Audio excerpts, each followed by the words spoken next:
ప్రభువైన యేసుక్రీస్తు నామంలో దేవుని క్రీస్తు సంఘం ద్వారా నిర్వహించబడుతున్న అపోస్తుల కార్యగ్రంథం బైబిల్ స్టడీని వీక్షిస్తున్న మీ అందరికీ వందనాలు తెలియజేస్తున్నాను. సహోదరులారా, మరి గడిచిన బైబిల్ తరగతిలో మనం అపోస్తులుడైన పౌలు గారు కైసరేలో ఫేస్తు, అగ్రిప్పరాజా, బెర్నీకే వాళ్ళ సమక్షంలో ఏ విధంగా మరి తన వాదనను వినిపించడం మనం నేర్చుకున్న తర్వాత చివరికి పౌలు గారు ఏం చేశారు అంటే, ఫేస్తు, అగ్రిప్పరాజు, బెర్నీకే రాని ఈ మనుషుడు మరణములకైనను బంధములకైనను తగినదేమీ చేయలేదని తమలో తాము మాట్లాడుకున్నారు. మరి చరిత్ర ప్రకారం మనం ఆలోచిస్తే ఫేస్తు రోమా అధిపతి, అగ్రిప్ప రాజు, బెర్నీకే తన భార్య. వాస్తవానికి మహా హేరోదు కుటుంబ సభ్యులు వీళ్ళు మరి వావి వారసులు లేని వివాహ బాంధవ్యం కలిగిన వాళ్ళు. అగ్రిప్ప, అదేవిధంగా బెర్నీకే. వాస్తవానికి వీళ్ళిద్దరూ అన్నా చెల్లెలు అవుతారు. అయినప్పటికీ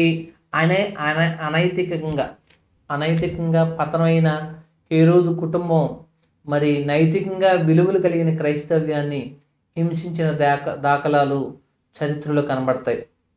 ఏదేమైనప్పటికీ కూడా మరి ఫేస్తుని దర్శించుకోవడానికి వచ్చిన అగ్రిప్పరాజు, బెర్నీకేలు పౌలు గారి వాదన విన్న అనంతరం ఈ మనుషుడు మరణములకైనను బంధకములకైనను తగినదేమీ చేయలేదని తమలో తాము మాట్లాడుకున్నది. విడుదలయ్యే అవకాశం ఉంది, కానీ రోమాలో కైసరుకు సాక్ష్యం ఇవ్వాలని రోమా వెళ్ళడానికి నిశ్చయించుకున్నాడు ఈ క్రీస్తు ఖైదీ. మనం ఈ విభాగాన్ని మనం చూసాం గడిచిన బైబిల్ తరగతుల్లో. సహోదరులారా, పౌలు గారు రోమా వెళ్ళడానికి రీజన్ నెంబర్ 1, ముఖ్యమైన రీజన్ ఏంటంటే, ప్రభువైన యేసుక్రీస్తు వారు తనకు తెలియజేసిన మరి తనకిచ్చిన అభయం, వాగ్దానం ప్రకారం ఈయన రోమాలో కైసరు ఎదుట నిలబడాలి, దేవుని గురించి, యేసుక్రీస్తు పునరుద్ధానం గురించి సాక్ష్యం ఇవ్వాలి. అయితే అదేవిధంగా యూదులు ఎలాగైనా ఇన్ని కైసరుని యెరూషలేము రప్పించి చంపించాలని కుట్ర పన్నుతున్నారు. యూదుల చేతికి చిక్కకుండా రోమా వెళ్ళి మరి ప్రభువైన యేసుక్రీస్తు వారు తనకు తెలియజేసినట్టుగా మరి కైసరు ఎదుట సాక్ష్యం ఇవ్వడానికి ఈయన సిద్ధపడి ప్రయాణం చేస్తున్నాడు. తాను విడుదలయ్యే అవకాశం ఉంది. మరి రోమా అధిపతులు అగ్రిప్పరాజా, బెర్నీకేలు వాళ్ళు కూడా ఏం తెలియజేశారంటే, ఇతను మరణానికి తగినది ఏమీ చేయలేదు, బంధకాలకు తగినది ఏమీ చేయలేదు, కాబట్టి ఇతను విడుదల చేయొచ్చు అన్నారు. కాబట్టి ప్రభువైన యేసుక్రీస్తు వారి ఖైదీగా, ప్రభువైన యేసుక్రీస్తు వారి ప్రతినిధిగా రోమా ప్రయాణానికి సిద్ధమయ్యాడు అపోస్తులుడైన పౌలు గారు. ఈ పౌలు గారి ప్రయాణాన్ని 27వ అధ్యాయం మొదటి వచనం కాడి నుంచి 28వ అధ్యాయం 15వ వచనం వరకు చూస్తాం రోమా ప్రయాణాన్ని.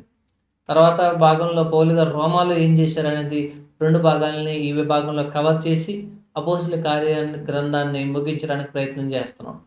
సహోదరులారా, ఇది సాధారణంగా బైబిల్లో రాయబడిన వివరాలని అర్థం చేసుకోవడానికి.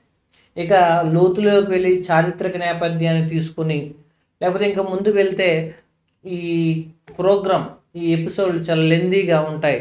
అయితే మీకు అవసరమైంది ఆత్మ సంబంధమైన ఎదుగుదలకి అవసరం ప్రతి అంశాన్ని కవర్ చేయడం జరుగుతుంది. అయితే సహోదరులారా, ప్రభుచిత్తం అయితే ఇన్డెప్త్ స్టడీలో ఒకవేళ మరొక అవకాశం మనం ఈ గ్రంథం గురించి చర్చించే అవకాశం ఉంటే, దేవుడిస్తే పరిపూర్ణంగా మరి ఇంకా లోతైన జ్ఞానం నేర్చుకోవడానికి దేవుడు కృప చూపించాలని కోరుకుంటున్నాను. అయితే సహోదరులారా, ఇచ్చిన మన ముందున్న ఈ విభాగంలో 27వ అధ్యాయం 1 నుంచి 28వ అధ్యాయం 15 వచ్చే వరకు కూడా పౌలు గారు రోమా వెళ్ళడానికి నిశ్చయించుకోవడంతో పౌలు గారిని రోమా పంపడానికి ఏర్పాట్లు జరిగాయి. 27వ అధ్యాయం 1 నుంచి 8 వచ్చిన వాళ్ళలో కైసరే నుండి వాడ బయలుదేరింది. అక్కడి నుంచి లసయ అనే ప్రాంతం వరకు కూడా వెళ్ళడం, అక్కడ జరిగే విపత్తుకరమైన తుఫాను, ఉరకలోని తుఫానులు వాడ చిక్కుకోవడం, మరి పౌలు గారు హెచ్చరికని శతాధిపతి యూలి వినకపోవడం, వాడ కొట్టుకుపోవడం, తర్వాత ఆ సందర్భంలో మరి పౌలు గారిని ధైర్యపరచడానికి దేవుడు ప్రభువు తన దూతను పంపడం, ఆ దూత ఇచ్చిన అభయం, అవన్నీ మనం చూస్తాం. 27 నుంచి 27 ఓడలో ఉన్నవారు మరి ఖైదీలు కూడా చాలామంది ఉన్నారు కాబట్టి వీళ్ళందరూ తప్పించుకోవాలనుకోవడం.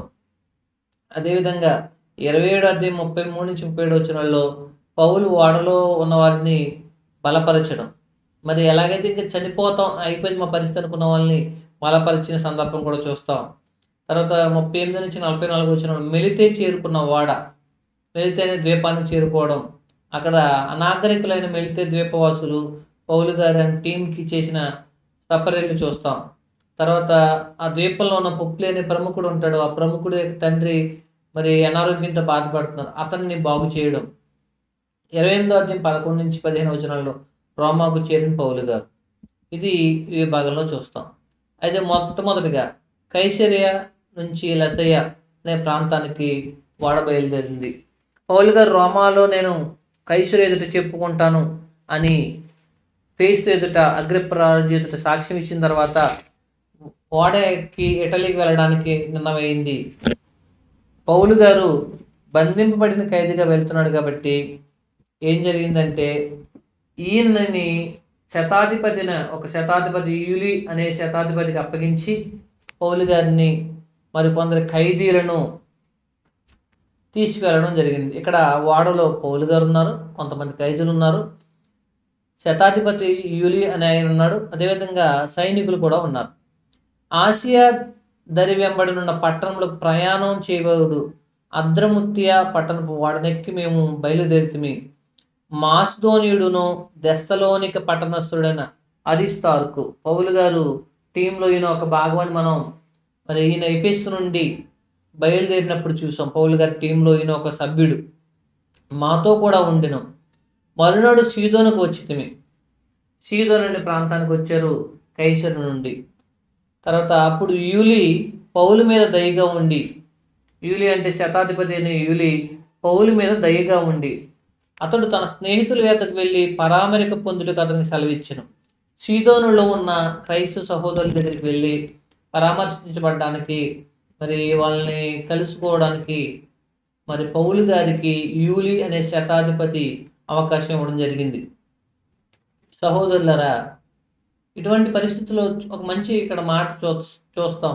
ఏసేపు విషయంలో కూడా మరి ఏసేపు పై అధికారులకి, ఏసేపు ఎవరి దగ్గర పనిచేసేవారికి ఆయన మీద దయ కలిగిందని, జాలి కలిగిందని, అదేవిధంగా మరి దేవుడి పిల్లలైన వారు తమ యజమానుల దగ్గర, తమ పై అధికారుల దగ్గర జాలిని, దయని పొందుకుంటారు. అది దేవుడు కృపను బట్టి ఈయన కూడా యూలి అనే శతాధిపతి దగ్గర జాలి కలిగి పౌలు గారి మీద దయ కలిగి ఏం చేశారంటే అక్కడ ఉన్న సహోదరుల్ని, స్నేహితుల్ని కలుసుకోవడానికి మరి అవకాశం జరిగింది. అక్కడ నుండి బయలుదేరిన తర్వాత ఎదురుగాలి కొట్టుచున్నందున కుప్ర అనే ప్రదేశానికి వెళ్ళారు. అక్కడ నుంచి కిలికియా, పంపులేకి ఎదురుగా ఉన్న సముద్రాన్ని అంటే లుకియాలో ఉన్న మూలకు చేర్చి అక్కడ శతాధిపతి ఇటలీ వెళ్ళనైన అలెగ్జాంద్రియా పట్టణం వాటిని కనుగొని అందులో మమ్మల్ని ఎక్కించాను. అంటే లుకియా అనే ప్రదేశాన్ని చేరి అక్కడ ఇటలీ దేశం, రోమ్ రాజధాని ఇటలీ రాజధాని రోమ్ మనకు తెలుసు ఇప్పటికీ. ఇటలీ దేశానికి రాజధాని రోమ్. సో ఆ ప్రాంతానికి ఇటలీ వెళ్ళనైన అలెగ్జాంద్రియా అనే పట్టణపు వాటిని కనుగొని అందులో మమ్మల్ని ఎక్కించాడు. అనేక దినములు మెల్లగా నడిచి ఎంతో కష్టపడి క్రీతుకు ఎదురుగా వచ్చినప్పుడు గాలి మమ్మల్ని పోనీకున్నందున క్రేతు చాటున సల్మోనే ధరిన వాడు నడిపించితిమి. బహు కష్టపడి దాటి మంచి రేవులను ఒక స్థలమును చేరితిమి. దాని దగ్గర లసయ పట్టణం ఉండెను. సో ఇక్కడ అండర్లైన్ చేసిన విషయాలు ఏంటంటే ప్రదేశాలు, అంటే ప్లేసెస్ అన్నమాట. చూద్దాం మ్యాప్లో. పౌలు గారు కైసరే నుంచి చూడండి, మీకు కనబడుతుంది యెరూషలేము, సమరయ, కైసరియా. ఈ కైసరియా నుండి బయలుదేరడం జరిగింది. 2 సంవత్సరాలు పౌలు గారు కైసరియలో బంధింపబడి చెరలో ఉండి అక్కడి నుంచి మరి నేను కైసరు ఎదుటనే చెప్పుకుంటాను అని అనడం వల్ల మరి దేవుడు ప్రభువైన యేసుక్రీస్తు వారు వాగ్దానం చేసిన విధానం ప్రకారం ఈయన కైసరుకు ప్రయాణం చేయడానికి సిద్ధపడ్డాడు. అక్కడి నుంచి మొట్టమొదటి సీదోను అనే ప్రాంతానికి రావడం జరిగింది. అక్కడి నుంచి కుప్ర, ఇక మనకు కనబడుతుంది చూడండి, తర్వాత క్రేతు, ఈ క్రేతు ఉన్న లైసయ్య, మంచి రేవులు, ఈ పదాలను మనం గమనించాం ఇక్కడ. కాబట్టి వాడ ఎలా ప్రయాణమై ఇక్కడికి వచ్చింది. ఇప్పుడు ప్రస్తుతానికి అక్కడ మనం ఉన్నాం. ఇది పౌలు గారు ప్రయాణంలో కైసర్ నుండి లైసయ్య అనే పట్టణం వరకు వచ్చిన విధానం. తర్వాత ఇక్కడికి వచ్చిన తర్వాత ఏం జరిగింది అంటే 27:9-13 అప్పటికి చూద్దాం, మన దగ్గర ఉన్న బైబిల్ ఉంటే 27:9-13 చాలా కాలం అయిన తర్వాత ఉపవాస దినం కూడా అప్పటికి గతించిన, ప్రయాణం చేయుటకు అపాయకరమై ఉండెను. అక్కడ తుఫాన్ రావడం వల్ల, అక్కడ వాస్తవానికి తుఫాను వల్ల వాడ కొట్టుకుపోవడం వల్ల ఏం జరిగిందంటే ఇబ్బందికరమైన పరిస్థితిని ఎదుర్కొన్నారు. వాస్తవానికి అక్టోబర్ కాలం అది. ఆ కాలంలో ఈ ప్రదేశంలో ఓడలు ప్రయాణం చేయడం అనేది ప్రమాదకరం. అయితే పౌలు గారిని ఖైదీల్ని ఇటలీ తీసుకువెళ్ళాలి కాబట్టి తప్పదు. తుఫాన్లు వచ్చే సీజన్ కాబట్టి మొత్తానికి ఏం జరిగిందంటే ప్రమాదకరం. అయినా సరే వీళ్ళు తెగించి ఎలాగైనా ముందుకు వెళ్ళాలనే ప్రయాణం చేయడం మొదలుపెట్టారు. చూద్దాం అప్పుడు ఏం జరిగింది అంటే, తర్వాత ఓడలకు పౌలు గారు ఏం చెప్తున్నారు చూడండి, 10వ ఓడలకు, సరుకులకు, ప్రాణాలకు కూడా 3 విషయాలు కూడా హాని కలుగుతుంది, ప్రమాదం జరుగుతుంది. దయచేసి నా మాట వినండి. మనం ప్రయాణం చేసి ముందుకు వెళ్లకుండా ఇక్కడ ఆగితేనే మంచిది అనే విషయాన్ని తెలియజేశాడు పౌలు గారు. కాబట్టి పౌలు గారి మాటని శతాధిపతి ఇక్కడ వినలేదు. పౌలు గారు ఈ ప్రయాణంలో ఒకవేళ అతను ఏం అర్థం చేసుకున్నాడో మనకు తెలియదు, కానీ ఈ విషయంలో మాత్రం శతాధిపతి పౌలు గారి మాట వినలేదు. అప్పుడు ఏమైందో చూడండి. ఊరకులు అనే పెనుగాలి వల్ల ఏమైందంటే వాడ కొట్టుకుపోవడం జరిగింది. 27:14-20 నేను స్పీడ్గా ముందు వెళ్ళిపోతున్నాను.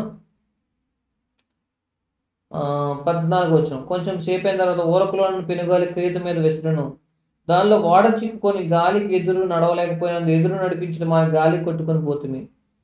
సో ఊరకులోని పెనుగాలి విసరడం వల్ల ఓడ కొట్టుకుపోవడం, తర్వాత సూర్యుడైన నక్షత్రాలను కనబడక పెద్ద గాలి మా మీద కొట్టిన, ప్రాణంతో తప్పించుకొని మన ఆశ బొత్తిగా పోయిను. ఈ సెక్షన్లో ఏం జరిగిందంటే, ఈయన మనం ముందుకు ప్రయాణం చేయకూడదు అన్న విషయాన్ని పౌలు గారు హెచ్చరికని వినకపోవడం వల్ల ఏం జరిగిందంటే వాడ కొట్టుకుపోవడం జరిగింది. చివరికి ఏమైందో చూడండి. రకరకాల ప్రయత్నాలు చేశారు. వాళ్ళు పైకెత్తి, అదేవిధంగా వాడ చుట్టూ బిగించి కట్టడం, ఏం చేసినా, ఇంకా ఎటువంటి ప్రయత్నాలు చేసినా చాలా ఇబ్బందికరమైన పరిస్థితి ఎదుర్కొన్నారు.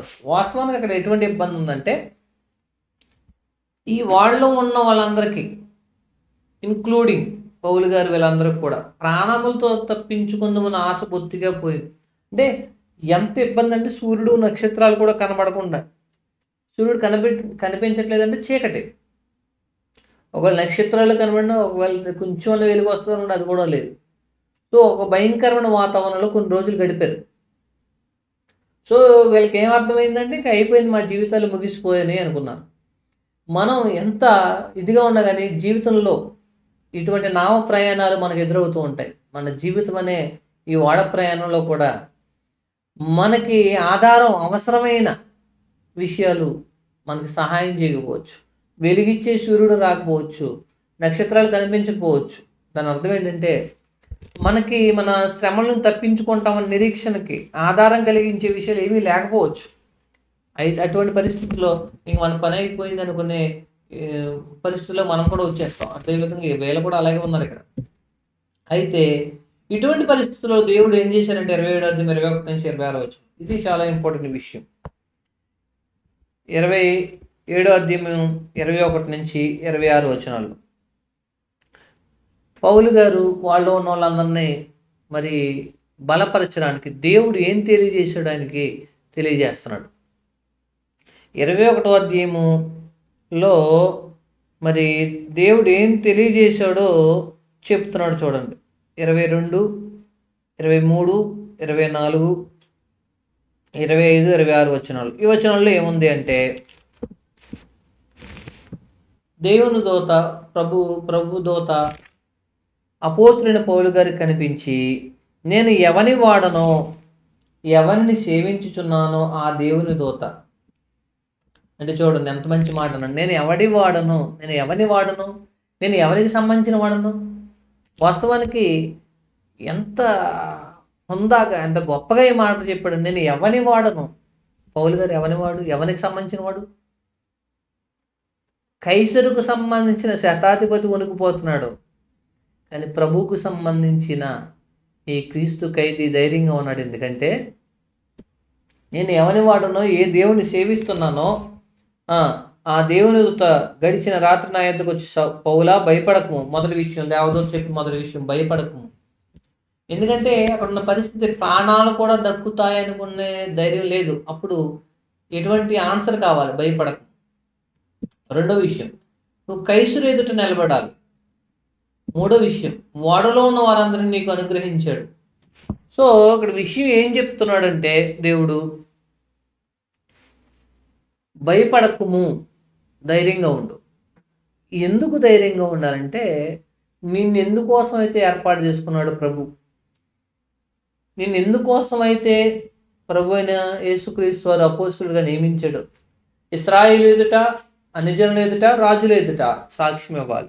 ఇప్పుడు ఇశ్రాయేలు ఎదుట సాక్ష్యం ఇవ్వడం జరిగింది, అన్యజనుల ఎదుట సాక్ష్యం ఇవ్వడం జరిగింది, రోమాలో కైసరు ఎదుట సాక్ష్యం ఇవ్వాలి. కాబట్టి నిన్ను క్షేమంగా తీసుకెళ్లే పూచి బాధ్యత నాది. అదేవిధంగా ఓడలో ఉన్న వారందరూ కూడా క్షేమంగా ఉంటారు. వాళ్ళెవ్వరు కూడా, ఒక్క వ్యక్తి కూడా నశించడు అని పౌలు గారికి స్పష్టమైన హామీ ఇచ్చాడు దేవుడు. సహోదరులారా, ఒక విషయం గుర్తుపెట్టుకోండి. దేవుడు మనల్ని ఎందుకు ఏర్పాటు చేసుకున్నాడు? ఆయన చిత్తాన్ని మనం అర్థం చేసుకుని ప్రయాణం చేస్తే ఖచ్చితంగా అది నెరవేర్చడానికి దేవుడు సహాయం చేస్తాడు. కైసరు ఎదుట నిలబడాలని పౌలు గారిని దేవుడు ఏర్పాటు చేసుకున్నాడు. ఆ ప్రయాణంలో తుఫానులు, ఆ ప్రయాణంలో ఒడిదుడుకులు, మరి ఎటువంటి ఆధారం లేకుండా భయంకరమైన పరిస్థితులు ఎదుర్కొన్నప్పటికీ కూడా ప్రభువు మరి పౌలు గారిని బలపరిచాడు. నిజంగా అది ఎంత సహకరించిందంటే, పౌలు గారు ఆ వాళ్ళలో ఉన్న వాళ్ళందరినీ కూడా బలపరచడానికి అవకాశం వచ్చింది. తర్వాత సహోదరులారా చూద్దాం, వాళ్ళలో ఉన్న వారు తప్పించుకోవాలనుకోవడం. 27వ అధ్యాయం 27 నుంచి 32 వచనాలు. 14వ రాత్రి వచ్చినప్పుడు అద్రి సముద్రంలో అటు ఇటు కొట్టుకొని పోచుండగా, అర్ధరాత్రి వేళ ఓడవారు ఏదో ఒక దేశం దగ్గర పడుచుని ఊహించి చివరికి మొత్తానికి ఏం చేశారంటే 30వ వచనంలో, అలా 14వ రోజు వచ్చేసరికి ఇలా కొట్టుకుంటూ ఓడ కొంతవరకు వెళ్ళింది. దగ్గరలో ఒక ప్రదేశం ఉందని మరి లోతుని తెలుసుకొని, ఇక్కడ మనకు ఏమైనా తప్పించుకోవడానికి అవకాశం ఉంటుంది 30 వచ్చిన. అయితే ఓడలో వారు ఓడ విడిచి పారిపోవాలని చూచి తాము అణివిలోని లంగర్లు వేయబోనట్లుగా సముద్రంలో పడవ దింపి వేశారు. కాబట్టి ఏం చేశారంటే, ఈ సందర్భంలో ఓడలో ఉన్నవాళ్ళు చాలామంది సైనికులు ఉన్నారు, ఖైదీలు ఉన్నారు, పౌలు గారు, శతాధిపతి యూలి కూడా ఉన్నాడు. దీనిలో కొంతమంది పారిపోవాలనుకుంటున్నారు. అయితే అప్పుడు ఏం జరిగిందంటే 28-32 వచనంలో, అప్పుడు 31 వచనం, పౌలు గారు, వీరు ఓడలో ఉంటేనే కానీ మీరు తప్పించుకోలేరని శతాధిపతితోనూ సైనికులతోనూ చెప్పాను. అంటే ఎవ్వరూ బయటకు వెళ్ళకూడదు, వాళ్ళలోనే ఉండండి, క్షేమంగా ఉంటారు. వెంటనే సైనికులు పడవత్రాలు కోసి దాన్ని కొట్టుకొని పోనిచ్చిరి.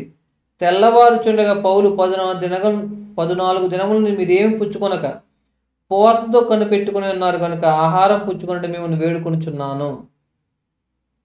పౌలు గారు దేవుడు తనకు తెలియజేసినట్టుగా మరి అక్కడ ఉన్న వాళ్ళు బలపరిచాడు.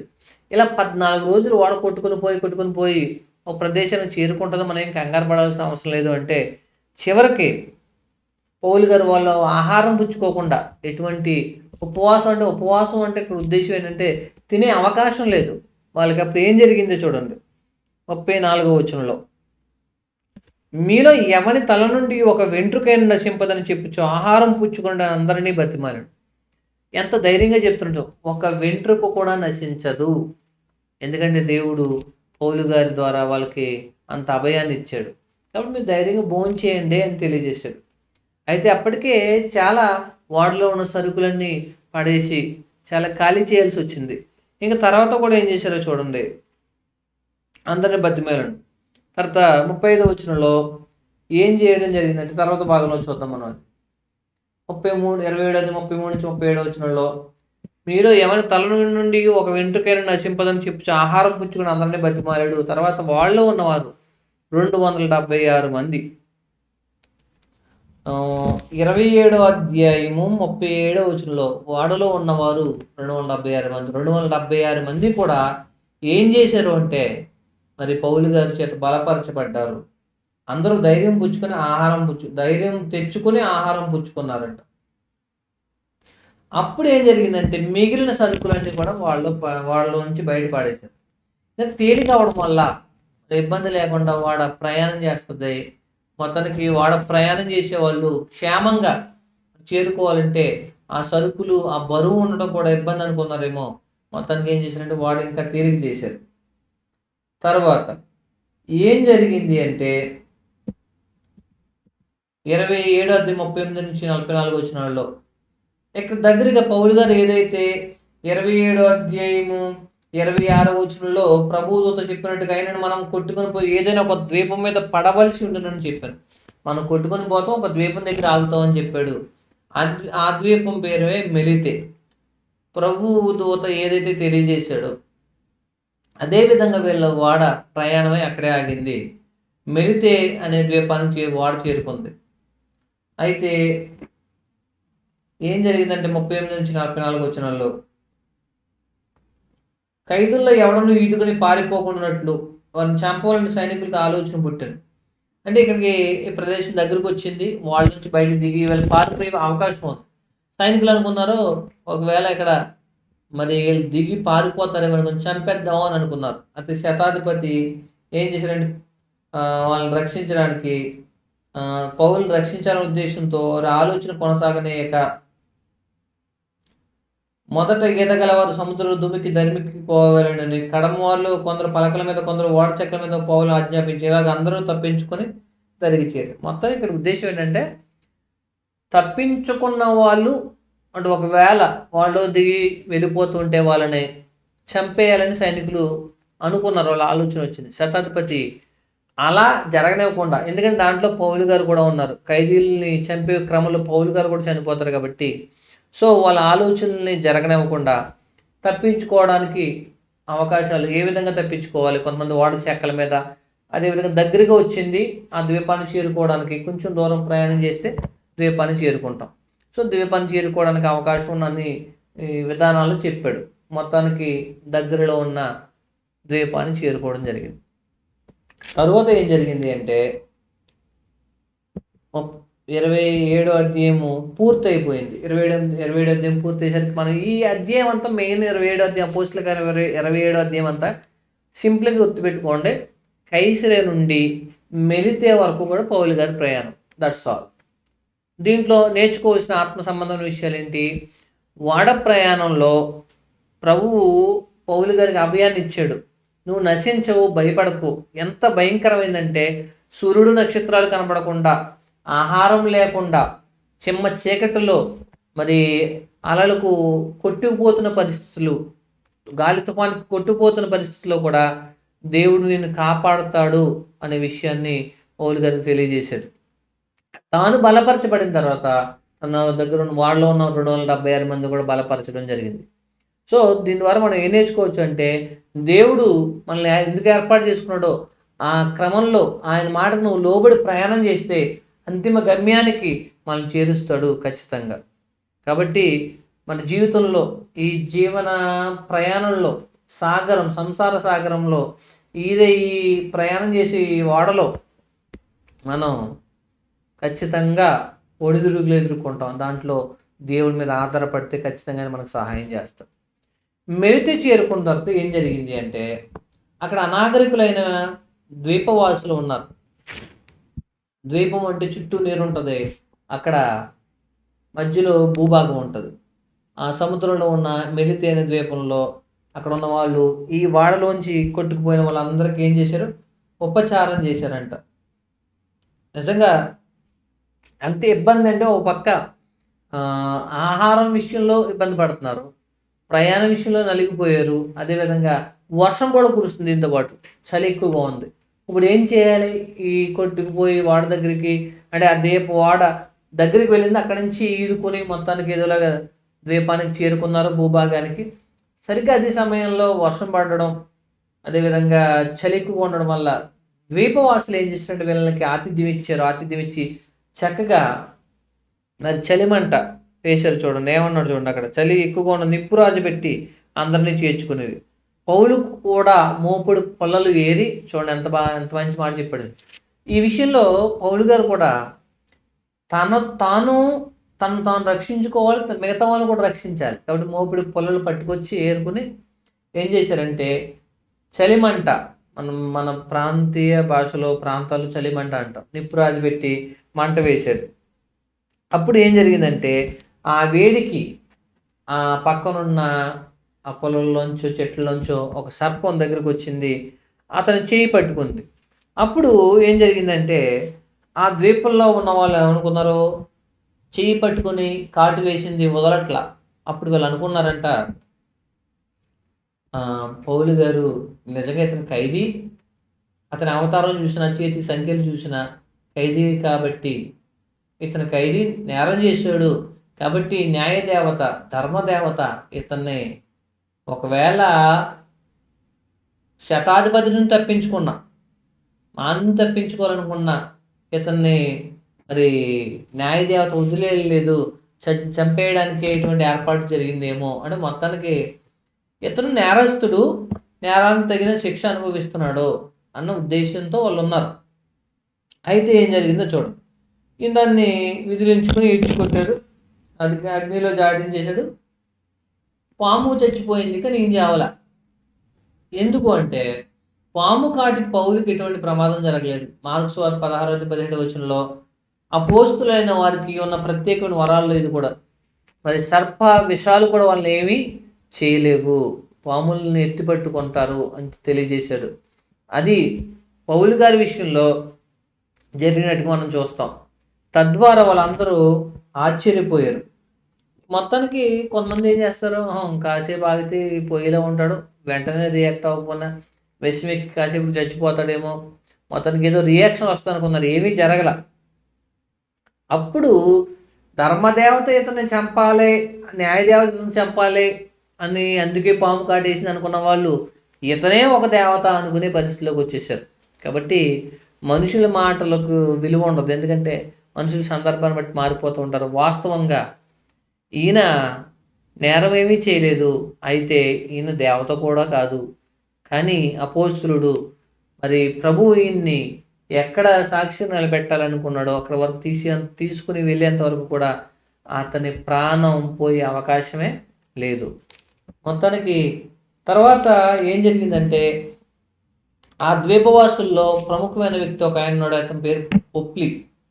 అతని తండ్రి ఏం చేస్తున్నాడు చూడండి. అతని తండ్రి యొక్క పరిస్థితి అంటే చూడండి. పొప్లి యొక్క తండ్రి జ్వరం చేతను రక్తభేది చేతను బాధపడుచు పండుకొని ఉండెను. పౌలు అతని ఎదుకు వెళ్ళి ప్రార్థన చేసి అతని మీద చేతుల నుంచి స్వస్థపరిచాడు. తర్వాత పౌలు గారు ఒక అద్భుతం చేశారు. అక్కడ రక్తభేదితో జ్వరంతో బాధపడుతున్న పొప్లి యొక్క తండ్రిని ప్రార్థన చేసి స్వస్థపరిచాడు. అలా చేయడం వల్ల అతను నిజంగా బాగుపడి ఇతనే కాకుండా ఆ మిగిలిన రోగులు, ఆ ద్వీపంలో ఉన్న రోగులందరూ కూడా పౌలు గారి వల్ల స్వస్థత పొందడం జరిగింది.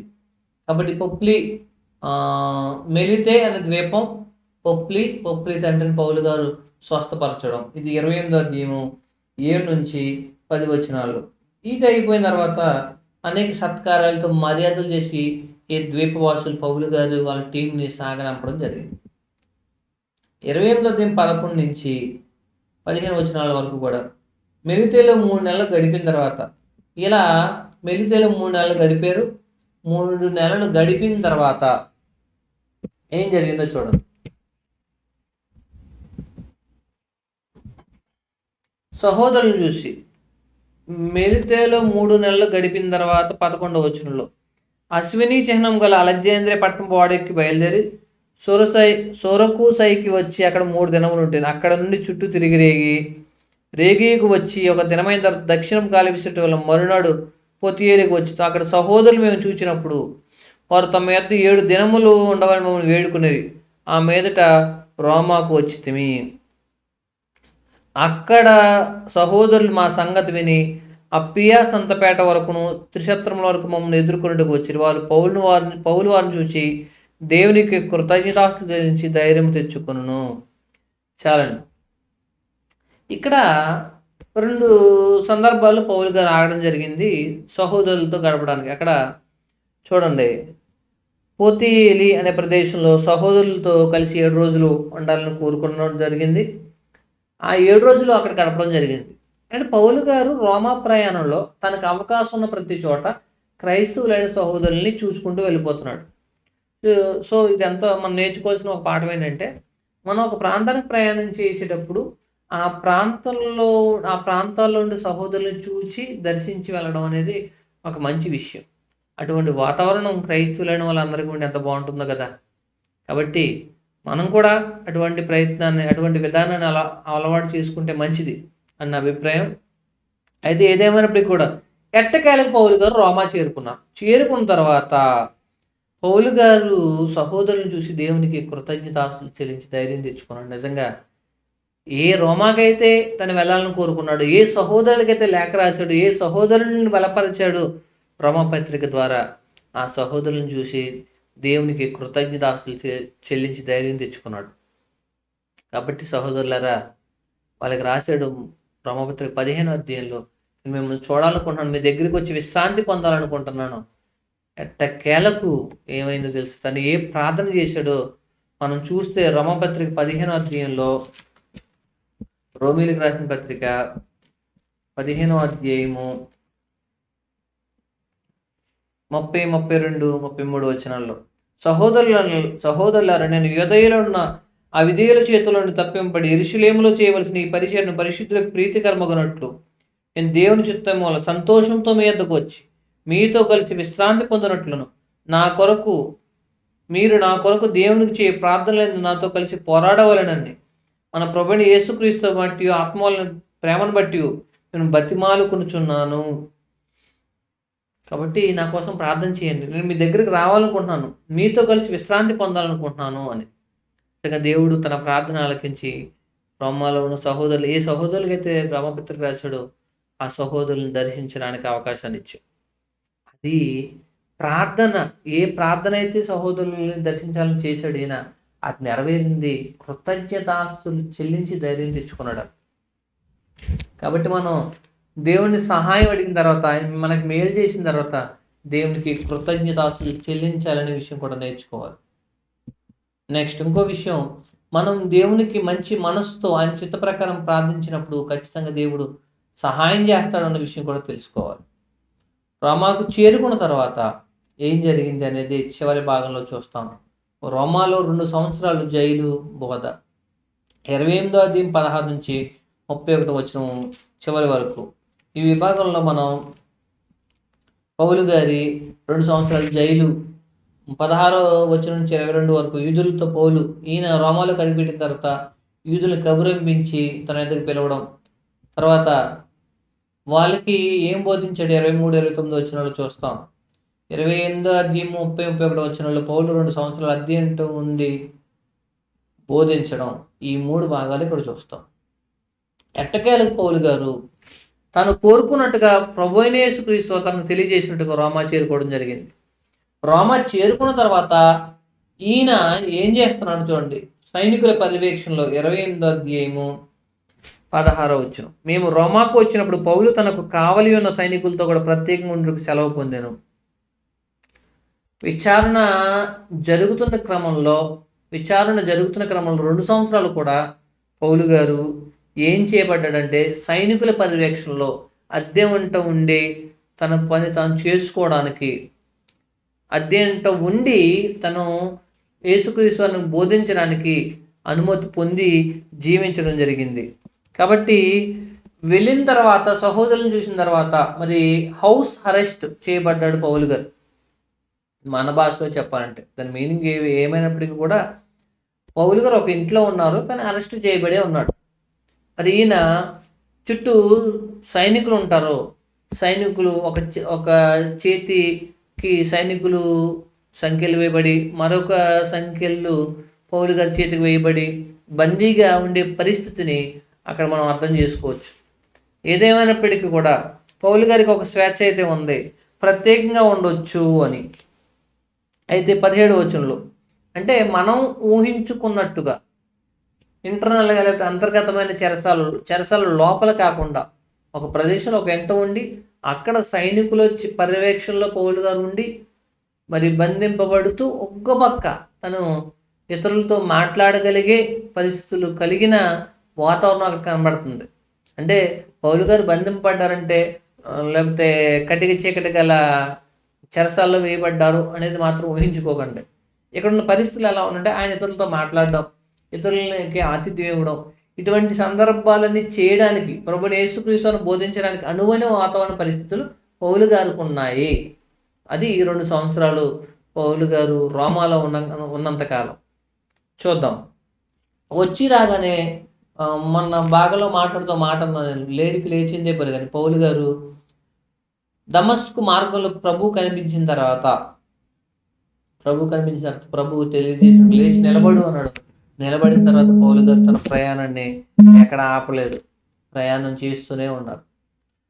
నిజంగా రోమా ప్రయాణం ఎంతో క్లిష్టంగా కొనసాగింది. ఆ తుఫాన్లు పెనుగళ్ళు చిక్కుకొని చాలా కష్టపడ్డారు. అయితే చివరికి రోమా చేరుకున్న 3 రోజులకే చూడండి, 3 దినములు అయిన తర్వాత 17వ వచనం అక్కడ పౌలు గారు యూదుల్ని పిలవడం జరిగింది. యూదుల్ని పిలిచి మీతో మాట్లాడాలనుకుంటున్నాను, తన గురించి నన్ను తెలియజేయాలనుకుంటున్నాడు. సో ఇక్కడ యూదులు అంటే ఎవరు అంటే ఆల్రెడీ పౌలు గారు రోమాలో ఉన్న సహోదరులు చూసి సంతోషించి కృతజ్ఞతాస్తులు చెల్లించాడు. రెండో విషయం, ఇక్కడ యూదులు అంటే అర్థం ఏంటంటే యేసుక్రీస్తుని అంగీకరించిన వాళ్ళు. సో వాళ్ళని పిలిచి యేసుక్రీస్తు వారి గురించి మాట్లాడుతున్నాడు. వాళ్ళతో నేను ఇక్కడ రావడానికి కారణం ఏంటి అని తెలియజేస్తూ, నేను మన పితరుల ఆచారాల విషయంలో, ధర్మశాస్త్ర విషయంలోనూ ఏ విషయంలోనూ పొరపాటు ఏమీ చేయలేదు. అయితే యెరూషలేములో ఉన్న యూదులు నన్ను బంధించి రోమా అధికారులకు అప్పగించారు.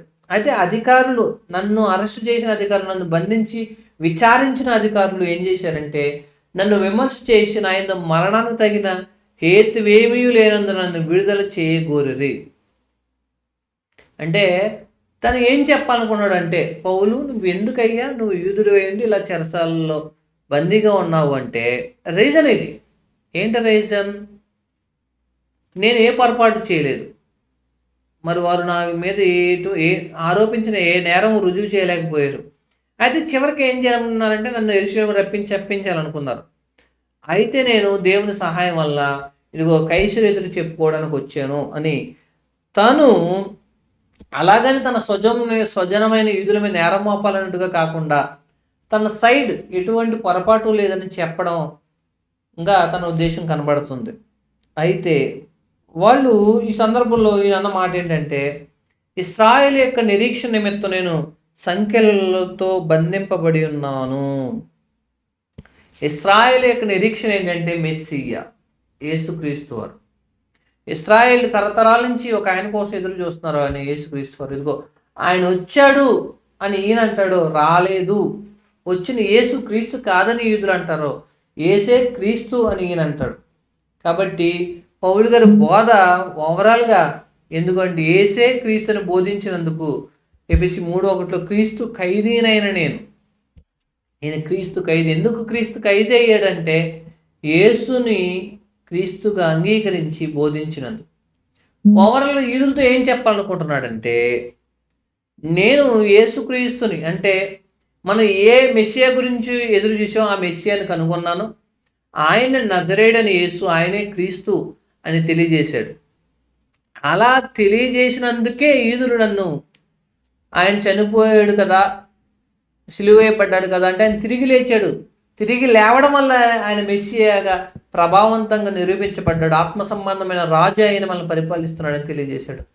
దానికి అంగీకరించిన యూదులు కక్ష కట్టి ఇక నన్ను ఇబ్బంది పెట్టాలనుకున్నారని తెలియజేశాడు. చివరికి వాళ్ళ రియాక్షన్ ఏంటి అంటే, వారు ఏమన్నారో చూడండి. నీ గురించి ఎవరో చెట్టు మాట మాకేం చెప్పలేదు, యెరూషలేము నుంచి నాకు పత్రికలు పంపించి నీ గురించి పౌలనే నీ గురించి మాకు వ్యతిరేకంగా ఎవరు ఏమీ మాట్లాడలేదు, ఇటువంటి పత్రికలు ఎవరో కూడా రాలేదు. అయితే 22వ వచనంలో యెరూషలేములో ఉన్న యూదులు ఎలాగైతే మాట్లాడారో, మరి రోమాలో ఉన్న కూడా యూదులు కూడా అదే అంటారు, మతభేదము. ఈ మతభేదము గురించి అందరూ అంతటా ఆక్షేపణ చేయుచున్నారు. అంటే క్రైస్తవ్యం గురించి వాళ్ళు ఉన్న ఉద్దేశం అంటే మతభేదం. సో ప్రతిసారి పౌలు గారు ఈ మతభేదాన్ని మార్గం అని చెప్పుకుంటూ వస్తున్నాడు. ఓకేనా? సో ఏం జరిగిందంటే చూడండి, చివరిగా 28, 23 నుంచి 29 వచనాల్లో తన దగ్గరకు వచ్చిన యూదులతో తన గురించి తన ఎటువంటి పొరపాటు చేయలేదని చెప్పిన తర్వాత యేసుక్రీస్తు వారి గురించి బోధించడం మొదలుపెట్టారు. అవునో చూద్దాం. యేసుక్రీస్తు వారి గురించి ఏమని బోధిస్తున్నాడు చూడండి. మొట్టమొదటి ఈ టాపిక్స్లో 23వ వచనం కానీ 28, 23 నుంచి, ఒక దినము అతనికి నియమించి అతను బసలోనికి అతని ఎదుగు అనేకులు వచ్చిరి. ప్రతి దీనితో మాట్లాడాలనుకుంటున్నాం, ఏం చెప్పాలనుకుంటున్నాం చెప్పి మేము వింటాం అంటే ఒకరోజు 1 డే సెమినార్, ఒకరోజు మీటింగ్ పెట్టుకున్నారు. ఒకరోజు ఏంటంటే అది ఉదయం నుండి సాయంకాలం వరకు అతడు దేవుని రాజ్యమును గూర్చి, యేసుక్రీస్తు అని గూర్చి, మోషే ధర్మశాస్త్రం నుండి ప్రవక్తల నుండి సంగతులు ఎత్తి యేసును గూర్చి వివరముగా బోధించు వారిని ఒప్పించుచుండెను. మెయిన్ 2 టాపిక్స్, దేవుని రాజ్యం, యేసుక్రీస్తు వారు.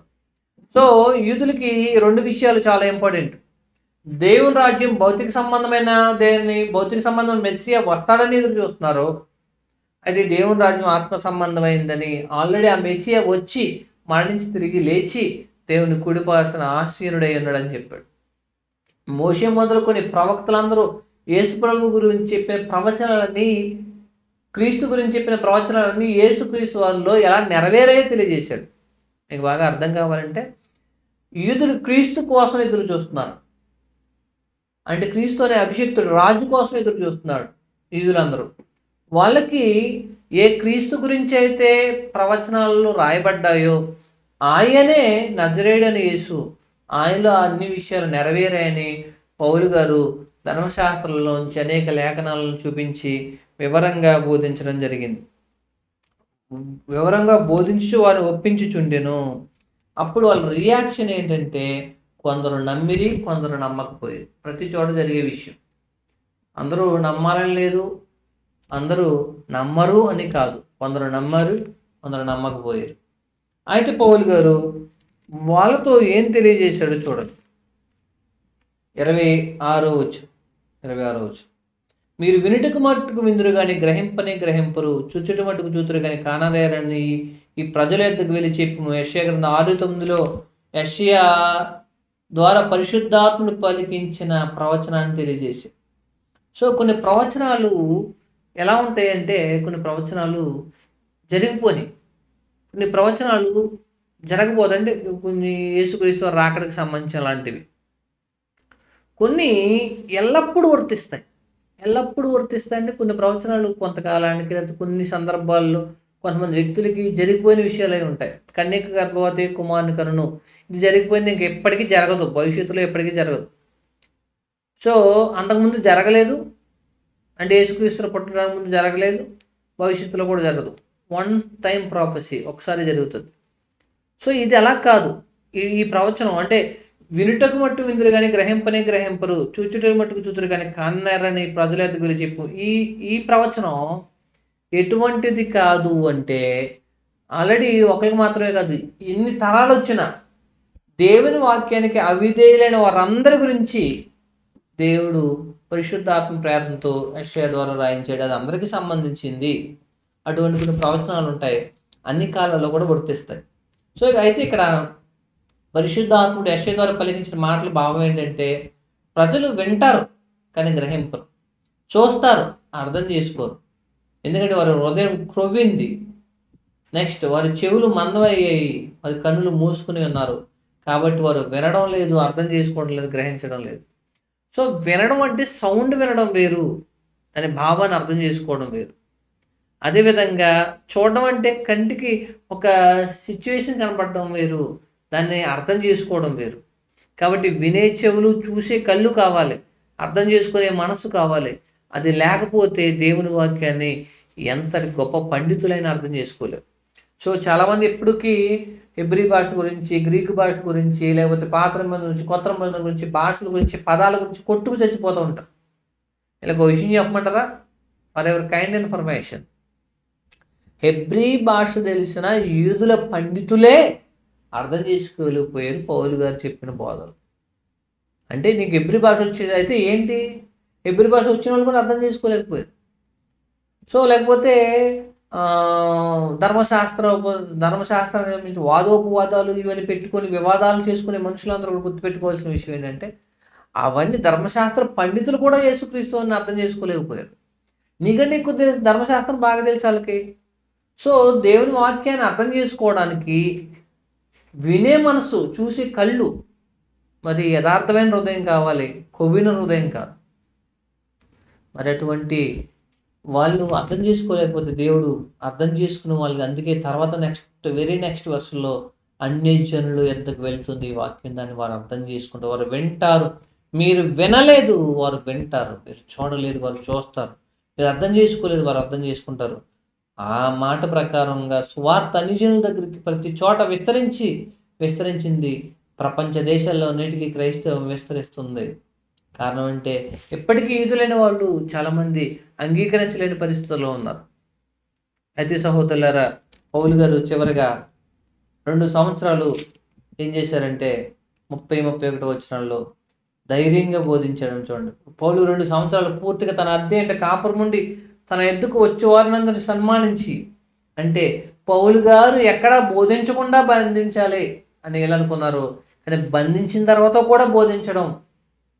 ఏం చేస్తున్నాడంటే ఈయనకి భోజనం, బోధనం, వచ్చిన వాళ్ళని సన్మానించడం, వాళ్ళకి అవసరమైన ఏర్పాట్లు చేయడం, ఉదయం నుండి సాయంత్రం వరకు అవసరం కూర్చుని వాళ్ళకి బస ఏర్పాటు చేసి, బస అంటే భోజనం వసతులు ఏర్పాటు చేసి కూడా అవసరమైతే ఈయన ఏం చేశాడంటే వాళ్ళకి వాక్యాన్ని బోధించాడు. చూడండి, ఏ ఆటంకమును లేక పూర్ణ ధైర్యముతో దేవుని రాజ్యమును గూర్చి, ప్రభువైన యేసుక్రీస్తును గూర్చి సంగతులు బోధించుచుండెను. సంఖ్యలతో బంధింపబడిన ఈయన దేవుని కృపను బట్టి రోమాకి వెళ్ళినా కానీ ఈయనని ఏం చేయలేకపోయారు అంటే, సంఖ్యలేని బంధించే కానీ దేవుని వాక్యం చెప్పండి బంధించలేకపోయారు. కాబట్టి సహోదరులరా, పౌలు గారు చివరిగా రోమాలో అద్దె ఇంట 2 సంవత్సరాల సువార్తను ధైర్యంగా ప్రకటించు ప్రభువైన యేసుక్రీస్తు అనే సంగతుల గురించి బోధించారంట. ఇది అపోస్తలుల కార్యగ్రంథం. ప్రభు చిత్తం అయితే భవిష్యత్తులో దేవుడు మనకు అవకాశం ఇస్తే మరింత వివరంగా నేర్చుకోవడానికి ప్రయత్నం చేద్దాం. అయితే పౌలు గారి సువార్త ప్రయాణాలని దేవుడు అవకాశం ఇస్తే మరొకసారి రివ్యూ చేద్దాం. ఆ కార్యక్రమాన్ని కూడా మీరు చూసి ఇంకా అనేక విషయాలు నేర్చుకోవడానికి ప్రయత్నం చేయండి. ఇది అపోస్తలుల కార్యగ్రంథం 28వ అధ్యాయం. పౌలు గారు సువార్త ప్రయాణాలు ముగించుకున్న తర్వాత యెరూషలేములో బంధింపబడిన తర్వాత ఫేలిక్స్ దగ్గర చెరసాలలో ఖైదీగా ఉన్నాడు. తర్వాత ఫేస్తు విచారణ ఎదుర్కొన్నాడు. తర్వాత అగ్రిప్ప రాజా బెర్నీకేల ఎదుట సమాధానం చెప్పాడు. అక్కడి నుంచి కైసరుకు ప్రయాణం అయ్యాడు. కైసరు నుంచి రోమాకు ప్రయాణం అయ్యాడు. రోమాలో కైసరు ఎదుట నిలబడాలి అని దేవుడు చెప్పిన మాట ప్రకారం దేవుడు క్షేమంగా అతన్ని తీసుకొచ్చాడు. రోమాకు వచ్చిన తర్వాత యూదులతో ధైర్యంగా తన ఎద్దకు వచ్చిన వారందరికీ ప్రభువైన యేసుక్రీస్తుని గురించి, దేవుని రాజ్యం గురించి బోధిస్తూ తన జీవితాన్ని కొనసాగిస్తున్నాడు. ఎట్టకేలకు అదే రోమా చక్రవర్తి నీరో చేతిలో శిరచ్ఛేదనం చనిపోయాడని చరిత్ర ప్రకారం నేర్చుకుంటాం. ఏదేమైనప్పటికీ కూడా తన కడవరి శ్వాస ఆగిపోయే వరకు కూడా ప్రభు కోసం పరిగెత్తిన ప్రభు అయిన యేసుక్రీస్తు వారి క్రీస్తు ఖైదీ పౌలు గారి స్వార్థ పరిచర్య మనకెంతో ఆదర్శం. అట్టి వ్యక్తిని ఆదర్శంగా తీసుకుని స్వార్థలో పరిగెట్టడానికి దేవుడు మనందరికీ కృప అనుగ్రహించును గాక. అందరికీ వందనాలు.